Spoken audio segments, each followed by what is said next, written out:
Hello friends, good morning. നമ്മളെ Kerala TV സീരിയലിലേക്ക് എല്ലാവർക്കും സ്വാഗതം. കടയങ്ങ് കയ്യിലേക്ക് കിട്ടിയപ്പോഴത്തേക്കും അഹങ്കാരത്തിന് കൈയും കാലും വെച്ച് അവിടുത്തെ ആ പാവം 2 സ്റ്റാഫുകളെ തൂക്കിയെടുത്ത് വെളിയിൽ കളഞ്ഞു ഈ സുധി. എന്നിട്ട് 3-4 നല്ല തടിമുടിക്കുള്ള ചെറുപ്പക്കാരെ കൊണ്ടുവന്ന് നിർത്തുകയും ചെയ്തു. അപ്പം ഞങ്ങളെ പുറത്താക്കിയത് ശരിയായില്ല സാർ എന്ന് പറയുമ്പോൾ ഇവിടെ കറിവേപ്പില ആരെങ്കിലും തിന്നത് കളയത്തല്ലേ ഉള്ളൂ എന്ന് ചോദിച്ചു. അതുകൊണ്ട് നിങ്ങൾ വിട്ടോളാൻ പറഞ്ഞു. അപ്പം ഞങ്ങളെ ഇവിടെ നിന്ന് പറഞ്ഞു വിട്ടാൽ സാറിന് അത് വല്ലാണ്ട് പ്രശ്നമാകുമെന്ന് പറയുമ്പോൾ പേടിപ്പിക്കാതെ പോടോയെന്ന് പറഞ്ഞുകൊണ്ട് ഈ സുധി ഇങ്ങനെ അവരെ പറഞ്ഞു വിടുക കേട്ടോ. നിങ്ങളുടെ എഗ്രിമെൻ്റ് ഒക്കെ പഴയ ഓണറുമായിട്ടാണെന്നും ഇപ്പോഴത്തെ ഓണറേ ഈ ഞാനാണെന്നും ശ്രുതി പറഞ്ഞു. അപ്പോഴത്തേക്കും ശ്രുതി അവിടെ നിന്ന് ഇങ്ങനെ ഭയങ്കര ചിരികി. നമ്മൾ തമ്മിൽ യാതൊരു എഗ്രിമെൻറ്റും ഇല്ല, എനിക്ക് ഇഷ്ടമുള്ള സ്റ്റാഫിനെ ഞാനിവിടെ നിയമിക്കുമെന്നൊക്കെയാണ് ശ്രുതി അവരോട് പറഞ്ഞു. അമ്മാവന്മാർ ചെല്ലാൻ പറഞ്ഞു. അപ്പം ഞങ്ങളുടെ പഴയ ഓണർ എന്ത് നല്ല മനുഷ്യനായിരുന്നെന്നറിയാവോ, അദ്ദേഹം ഞങ്ങളെ കൂടപ്പിറപ്പുകളെ പോലെയാണ് നോക്കിയിരുന്നതെന്നൊക്കെ ഇവർ പറയുമ്പോൾ അതുകൊണ്ടാ അദ്ദേഹത്തിന് ഈ ഷോപ്പ് എനിക്ക് വിൽക്കേണ്ടി വന്നതെന്ന കാര്യം ശ്രുതി പറയുക. അയ്യോ, അപ്പം എന്തൊരു ചിരിയാണോ ശ്രുതി. ഞാൻ അദ്ദേഹത്തെ പോലെയല്ല, ഞാനൊരു ബിസിനസ് മാനാണെന്നും വേഗത്തിൽ കുതിക്കാൻ ആഗ്രഹിക്കുന്ന ഒരു ബിസിനസ് മാനാണെന്നും പറഞ്ഞു. അതുകൊണ്ട് ഒരു ദയയും 2 പേരും എന്നിൽ നിന്ന് പ്രതീക്ഷിക്കുകയും വേണ്ടാന്നും പറഞ്ഞു. പണം അതുമാത്രമാണ് എൻ്റെ ലക്ഷ്യം.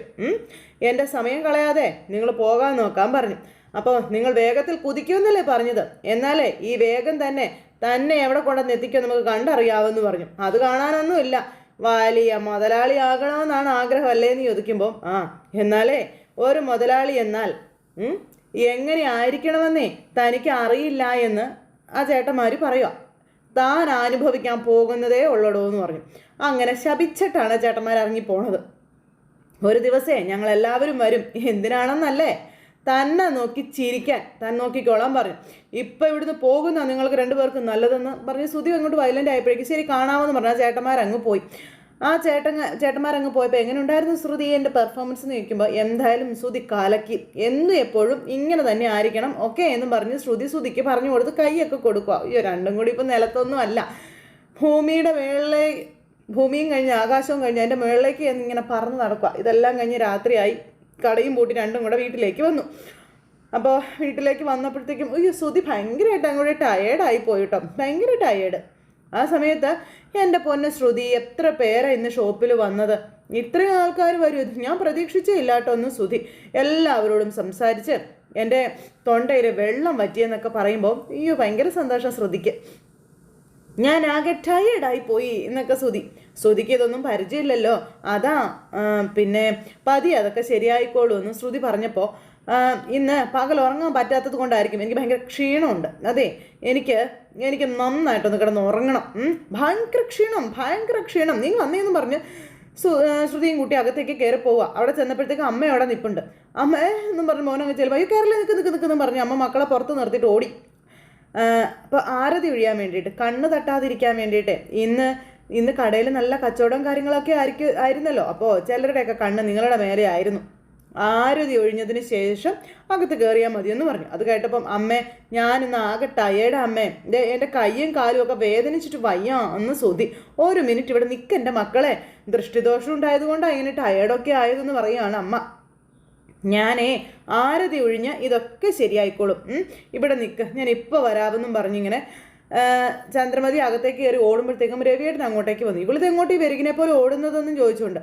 അപ്പോഴാണ് മക്കൾ പുറത്ത് നിൽക്കുന്നത് അച്ഛൻ കണ്ടത്. മകനാണെങ്കിൽ എന്നും പറഞ്ഞ് ഇങ്ങനെ നിൽക്കുക. പെട്ടെന്ന് നിങ്ങൾ 2 പേരും വന്നിട്ട് എന്താ അവിടെ തന്നെ നിന്ന് കളഞ്ഞേന്ന് ചോദിച്ചു. അത് പിന്നെ അമ്മ അകത്ത് ആരതി എടുക്കാൻ വേണ്ടി പോയിരിക്കുകയാണെന്ന് പറഞ്ഞു. ആരതി എടുക്കാനോ? എന്തിന്? ആർക്ക്? എനിക്കറിയില്ല എൻ്റെ അച്ഛാ ഞാൻ ആകെ ടയേർഡ് എൻ്റെ അച്ഛൻ, ഞാനിപ്പോൾ ഇവിടെ വീഴും. അയ്യോ നീ അവിടെ വീഴാനും നിൽക്കണ്ട, നീ ഇങ്ങോട്ട് കയറി വരാൻ പറഞ്ഞ അച്ഛൻ. എന്തൊരു കഷ്ടം ഇത്, നിങ്ങളൊന്ന് മിണ്ടാതിരുന്നേ, വാ ഇങ്ങോട്ട് എന്നും പറഞ്ഞിങ്ങനെ അവരെ അകത്തേക്ക് വിളിക്കാം കേട്ടോ. അപ്പോൾ എന്നിട്ട് അവർ ആരതിയേക്ക് ഒഴിഞ്ഞിങ്ങനെ കൊണ്ടുവരുന്ന ആ ഒരു സാഹചര്യം നമ്മുടെ സച്ചി വന്ന് കണ്ടപ്പോഴേക്ക് രേവതി എന്നും പറഞ്ഞ് വിളിച്ചു.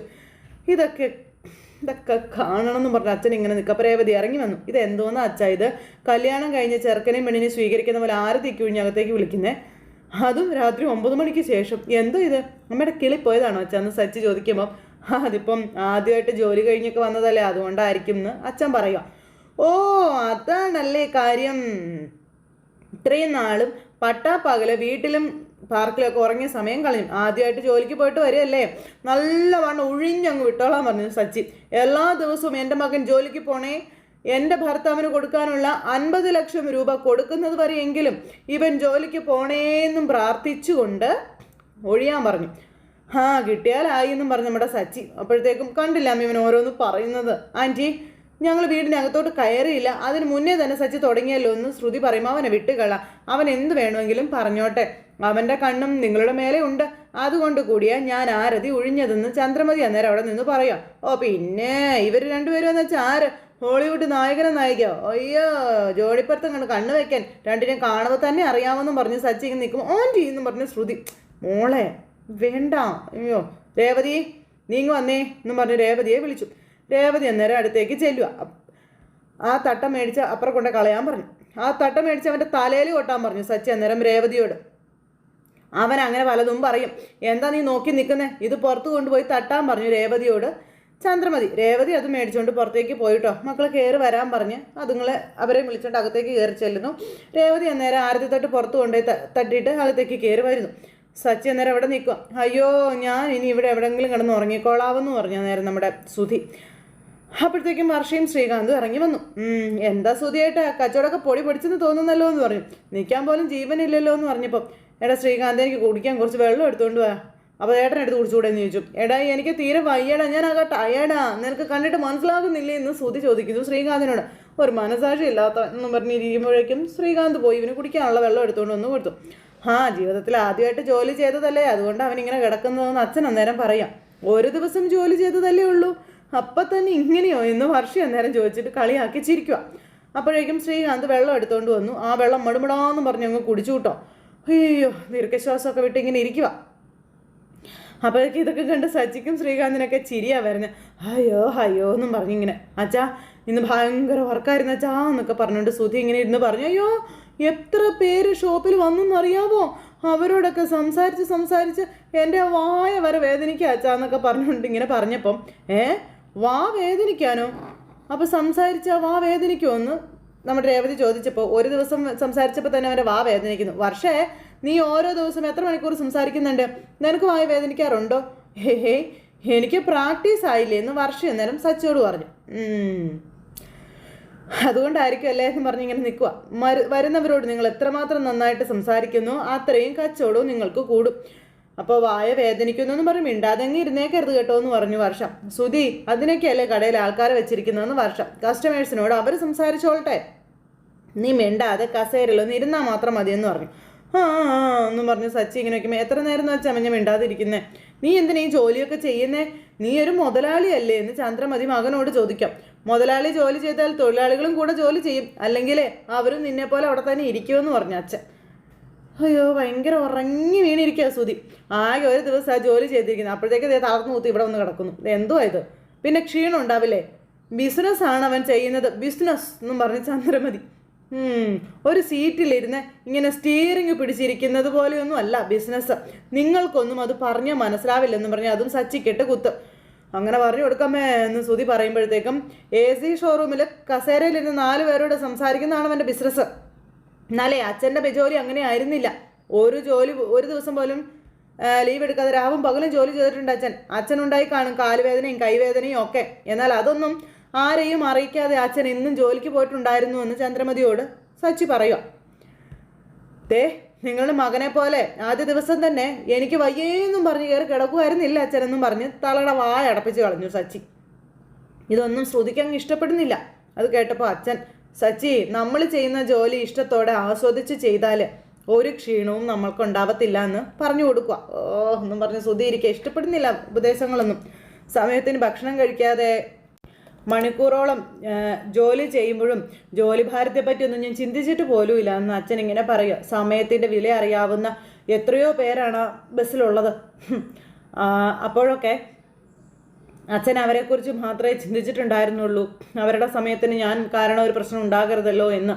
അപ്പോൾ അച്ഛൻ പറയും 100% കറക്റ്റാണെന്നും ഹോട്ടലിലെ കിച്ചണിൽ അടുപ്പിൻ്റെ അരികിൽ നിന്നാണ് ഞാൻ ജോലി ചെയ്യുന്നത്, നല്ല ചൂടും ഉണ്ടാകും, എനിക്കതൊന്നും കഷ്ടമായിട്ട് തോന്നിയിട്ടേ ഇല്ല എന്ന് ശ്രീകാന്ത് പറയുന്നു. അതൊക്കെ കേട്ടപ്പോൾ ഉണ്ടല്ലോ പിന്നെ എന്നും പറഞ്ഞുകൊണ്ട് ഇങ്ങനെ ചന്ദ്രമതി ഇരിക്കുക. അപ്പോൾ അത് ശരിയാ ശ്രീകാന്ത്, നമ്മൾ ഇഷ്ടപ്പെട്ട ജോലി ചെയ്യുമ്പോൾ ചൂടും കാലുവേദനയും കൈവേദനയും ഒന്നും അറിയില്ല എന്നും വർഷ പറഞ്ഞു.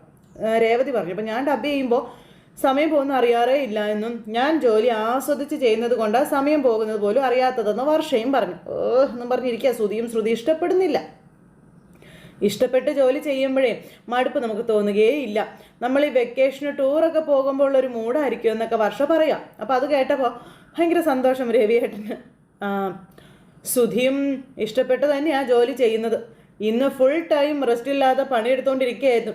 അതുകൊണ്ടാണ് ടയേർഡായതെന്നും പറഞ്ഞ് കെട്ടിയവനെ രക്ഷിക്കാൻ വേണ്ടി ശ്രുതിയുടെ വകയൊരു താങ്ങും കൂടി. റെസ്റ്റ് എടുത്താൽ അതൊക്കെ ശരിയായിക്കോളൂ എന്ന് ശ്രുതി ഇവരോട് പറയൂ കേട്ടോ. അപ്പോൾ മോനെ നീ ചെന്ന് കുളിച്ച് ഡ്രസ്സൊക്കെ മാറിയിട്ട് വാ, ഭക്ഷണം കഴിക്കാമെന്ന് പറഞ്ഞു. അയ്യോ എനിക്കിനി ഒന്നും വേണ്ട അമ്മയെന്നും പറഞ്ഞു ശ്രുതി. വാ ശ്രുതി വാ എഴുന്നേക്ക് വാ എന്ന് പറഞ്ഞ് ശ്രുതി വിളിച്ചുകൊണ്ട് പോവാം. അങ്ങനെ അവർ രണ്ടുപേരും കൂടെ അങ്ങ് പോയി കഴിഞ്ഞപ്പോഴത്തേക്കും മക്കളെ നോക്കി ചിരിച്ചുകൊണ്ടിരിക്കുക ചന്ദ്ര. രവിയേട്ടനൊക്കെ ചിരി വന്നിട്ട് പാടില്ല കേട്ടോ. അവർ കളിയാക്കി ചിരിക്കുന്നു. രേവതിക്ക് ചിരി അടക്കാൻ പറ്റാതെ രേവതിയും ശ്രീകാന്തും വർഷ എല്ലാവരും ഭയങ്കര ചിരി. അച്ഛന് ചിരി വരുന്നുണ്ടോ എന്ന് സച്ചി ചോദിച്ചു. മിണ്ടായിരിക്കാൻ പറഞ്ഞു അച്ഛൻ സച്ചിയോട്. അങ്ങനത്തെ അവർ 3-4 പേരും കൂടെ ചിരിക്കുമ്പോൾ അച്ഛന് മാത്രമല്ല എല്ലാവർക്കും ചിരി വരുന്നുണ്ടെന്ന് പറഞ്ഞു നമ്മുടെ രേവതി.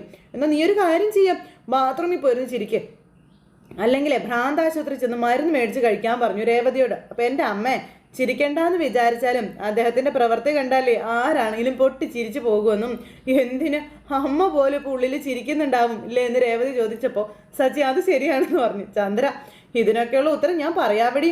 അസൂയ അവനെ ഏത് നിലയിൽ എത്താനുള്ളതാണെന്ന് നിനക്ക് അറിയില്ല എന്ന് ചന്ദ്രമതി അന്നേരം രേവതിയോട് പറഞ്ഞു. പിന്നെ എനിക്കതറിയാം, അമ്മയ്ക്കതറിയത്തില്ലായിരുന്നോ? ഒരു ലിഫ്റ്റിൽ കയറ്റി വിട്ടാൽ മതി, പെട്ടെന്ന് അവൻ മുകളിലേക്ക് എത്തിക്കോളൂ എന്ന് സച്ചി. എന്നും പറഞ്ഞ് നമ്മുടെ സച്ചി ഇങ്ങനെ ഇരിക്കുമ്പോൾ ചന്ദ്രമതി വീണ്ടും കലി കയറിയിരിക്കുന്നു. രേവതിയും വർഷയൊക്കെ ഭയങ്കര ചിരി. എന്തായാലും ആ സംഭവവും കാര്യങ്ങളെല്ലാം കഴിഞ്ഞു. ശ്രുതി കട്ടിലേക്ക് കയറി അങ്ങ് കിടന്നു. അപ്പോൾ വന്ന പാടെ ഡ്രസ്സൊക്കെ മാറിയിട്ട് കയറി അങ്ങ് കിടന്നോ, ഒന്ന് കുളിക്ക് പോലും ചെയ്തില്ലല്ലോ എന്നും പറഞ്ഞ് ഇങ്ങനെ വിളിക്കുക. ശ്രുതി എന്നും പറഞ്ഞു. ശ്രുതി എഴുന്നേക്ക് ശ്രുതി എന്ന് പറഞ്ഞ് ശ്രുതി ഇങ്ങനെ വിളിച്ചുകൊണ്ടിരിക്കുമ്പോഴേക്കും ശ്രുതിക്ക് അനങ്ങാൻ വയ്യ. ഭക്ഷണം കഴിക്കണ്ടേ ശ്രുതിക്ക്? അപ്പോൾ കുറച്ച് സമയം കൂടി ഒന്ന് ഉറങ്ങട്ടെ ശ്രുതി പ്ലീസ്, ഒരു 10 മിനിറ്റ് എന്നും പറഞ്ഞുകൊണ്ട് ആശാൻ അങ്ങ് കയറി അങ്ങ് കിടക്കണം. ആ സമയത്ത് വന്നേ മോളെ ഭക്ഷണം കഴിക്കാമെന്ന് പറഞ്ഞ് വിളിക്കുമ്പോൾ കണ്ടില്ലേ ആൻറ്റി ശ്രുതി കിടന്ന് ഉറങ്ങുകയാണെന്നും ഞാൻ വിളിച്ചിട്ട് എഴുന്നേക്കുന്ന പോലും ഇല്ലെന്നും ശ്രുതി പറയാം. ശ്രുതി ഒന്ന് കുളിച്ചിട്ട് പോലും ഇല്ല എന്നും പറഞ്ഞു. വന്ന ഉടനെ ഡ്രസ്സ് മാറ്റി കയറി അങ്ങ് കിടക്കുകയാണെന്നും പറയുമ്പോഴത്തേക്ക് എടാ ശ്രുതി എഴുന്നേക്കടാ, എടാ ശ്രുതി വന്ന് ഭക്ഷണം കഴിക്കടാ, വാടാ എന്നും പറഞ്ഞ് വിളിക്കുക. ശ്രുതി എന്ന് പറഞ്ഞ് വിളിച്ചിട്ടേ വടന്ന് എടാ ശ്രുതി എഴുന്നേക്കടാ ഇങ്ങോട്ടെന്ന് പറഞ്ഞ് അമ്മ വിളിച്ചു. അപ്പോൾ എന്നെ ഒന്ന് ഉറങ്ങാൻ വേണ്ട, എനിക്കൊന്നും വേണ്ട. അപ്പോൾ എന്താടാ നീ ഇങ്ങനെ എഴുന്നേക്കാൻ പറഞ്ഞ അമ്മ വന്നിരുന്ന് വിളി. ഭക്ഷണം കഴിച്ചിട്ട് വന്ന് കിടന്ന് ഉറങ്ങും, വാടാന്ന് പറഞ്ഞ് വിളിക്കുമ്പോൾ എൻ്റെ പൊന്നമ്മ ഞാൻ കുറച്ച് കഴിഞ്ഞ് വന്ന് കഴിച്ചോളാം, നിങ്ങൾ പോയി കഴിക്കമ്മയെന്ന് പറഞ്ഞുകൊണ്ട് ശ്രുതി വിളിക്കുമ്പോൾ ശ്രുതി പറയുമ്പോൾ നിൻ്റെ കാര്യം കഷ്ടം തന്നെയാണ്, നീ എപ്പോഴെങ്കിലും ആണെന്ന് പറഞ്ഞ് ചന്ദ്രമതി മോളെയും വിളിച്ചിട്ട് അവിടെ നിന്ന് പോയി. ശ്രുതി എഴുന്നേക്ക് എന്നും പറഞ്ഞുകൊണ്ട് ശ്രുതിയും വന്നിരുന്ന് വിളിയാം. അപ്പം ഞാൻ ഭക്ഷണം പിന്നെ കഴിച്ചോളാമെന്ന് പറഞ്ഞില്ലേ?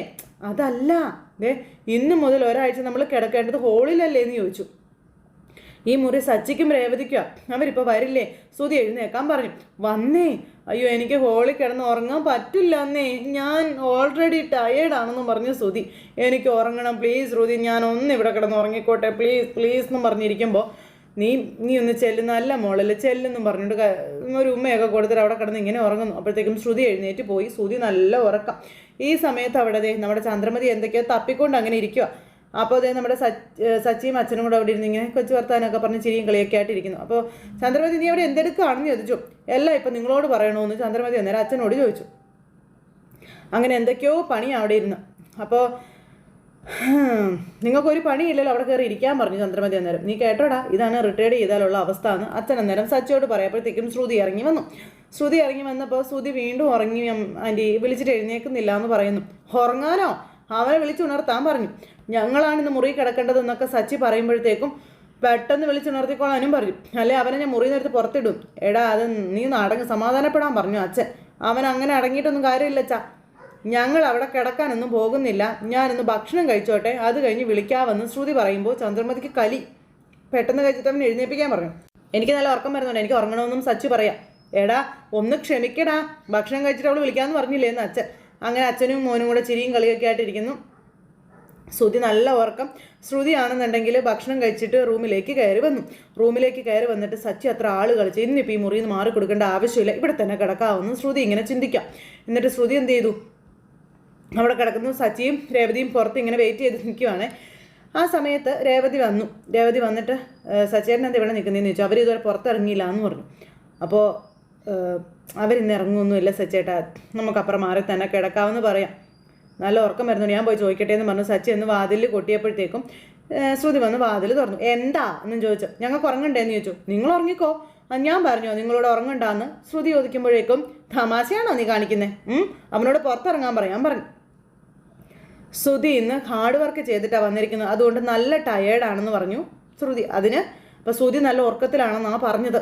ഉറങ്ങിയെങ്കിൽ അവനെ തട്ടി എഴുന്നേൽപ്പിക്കാൻ പറഞ്ഞു. അന്നേരം സച്ചേട്ടാ വിട് ഇങ്ങ് വന്നേന്ന് പറഞ്ഞു രേവതി വിളിക്കുമ്പോൾ. രേവതി അച്ഛമ്മ പറഞ്ഞനുസരിച്ച് നമ്മളാണ് നീ മുറി കിടക്കേണ്ടതെന്ന് പറഞ്ഞു സച്ചി. എന്ന് പറഞ്ഞു ശ്രുതി തലയാട്ടുക. അവനെയും കൂട്ടി പുറത്തിറങ്ങാൻ നീ പാർലറേട്ടത്തിയോട് പറയാൻ പറഞ്ഞു സച്ചിയെ. അപ്പോൾ രേവതി ശ്രുതി നല്ല ഉറക്കത്തിലാണെന്നും ശ്രുതി എങ്ങനെ ഞാൻ എഴുന്നേൽപ്പിക്കുമെന്ന് ചോദിച്ചു. അതെ, മുറിയിൽ തന്നെ കിടക്കണമെന്ന് നിനക്ക് ആഗ്രഹമുണ്ടെങ്കിൽ നീ ശ്രുതിയുടെ കൂടെ ഇവിടെ കിടന്നു, ഞാൻ രേവതിക്കൊപ്പം ഹോളിൽ കിടന്നോളാം, ഓക്കെ ആണോ എന്ന് ചോദിച്ചു ശ്രുതി. അതൊന്നും നടക്കില്ല എന്ന് സച്ചി. നീ അവനോട് മുറിയിൽ നിന്ന് പുറത്തിറങ്ങാൻ പറയാൻ പറഞ്ഞു സച്ചി. എന്താ കളിക്കാണോ അവനെന്ന് ചോദിച്ചു. പറഞ്ഞ വാക്ക് പാലിക്കണമെന്ന് പറഞ്ഞ് അവിടെ കിടന്ന് പ്രശ്നം ഉണ്ടാക്കുമ്പോഴത്തേക്കും അച്ഛനും അമ്മയും കൂടെ എന്താ പ്രശ്നം എന്ന് ചോദിച്ചു വന്നു. അപ്പോൾ ഉള്ള കാര്യം പറഞ്ഞു സച്ചി. അവൻ മുറി കയറി കിടന്ന് ഉറങ്ങുവാണെന്ന് വിളിച്ചിട്ട് അവർ എഴുന്നേൽക്കുന്നില്ല എന്ന് പറഞ്ഞു. അപ്പോൾ അതിനെന്താ ഇപ്പോൾ അവൻ ജോലി ചെയ്ത് ക്ഷീണത്തിൽ കിടന്ന് ഉറങ്ങിയതല്ലേ എന്ന് ചോദിച്ചു ചന്ദ്ര. മറ്റാരും എന്താ ജോലി ചെയ്യുന്നില്ലേ, ഞങ്ങൾക്കാർക്കും എന്താ ക്ഷീണമൊന്നും ഇല്ലേന്ന് ചോദിച്ചു. അവനൊരു ദിവസം ജോലിക്ക് പോയിട്ട് വന്നപ്പോൾ വലിയ സീൻ ഉണ്ടാക്കുകയാണോ നിങ്ങളെന്നും ചോദിച്ചു സച്ചി തള്ളയോടും ശ്രുതിയോടും ശരിക്കും വെച്ചു. അപ്പോൾ നിങ്ങൾക്ക് ഹാളിൽ കിടന്നാൽ എന്താ എടി, നീ ഇവനെ ചാവി കൊടുത്ത് വിട്ടതായിരിക്കും അല്ലേടി എന്ന് ചോദിച്ചു രേവതിയുടെ മെക്കിട്ട് കയറുക ചന്ദ്ര. മഹാറാണിക്ക് AC റൂമിൽ പട്ടുമത്തയിൽ കിടന്നാലേ ഉറക്കം വരുള്ളല്ലേ എന്ന് ചോദിച്ച് അതിനും രേവതിയെ കുറ്റപ്പെടുത്തിക്കൊണ്ടിരിക്കുന്ന തള്ളയെ കണ്ടപ്പോഴത്തേക്ക് സച്ചിയുടെ രക്തം തിളച്ചിങ്ങനെ നിൽക്കുന്നിടത്ത് ഇന്നത്തെ കഥ അവസാനിച്ചു. അപ്പോൾ എല്ലാവരും കാത്തിരുന്ന് കാണണേ. എല്ലാവർക്കും നല്ലൊരു ദിവസം ആശംസിക്കാം കേട്ടോ. നന്ദി.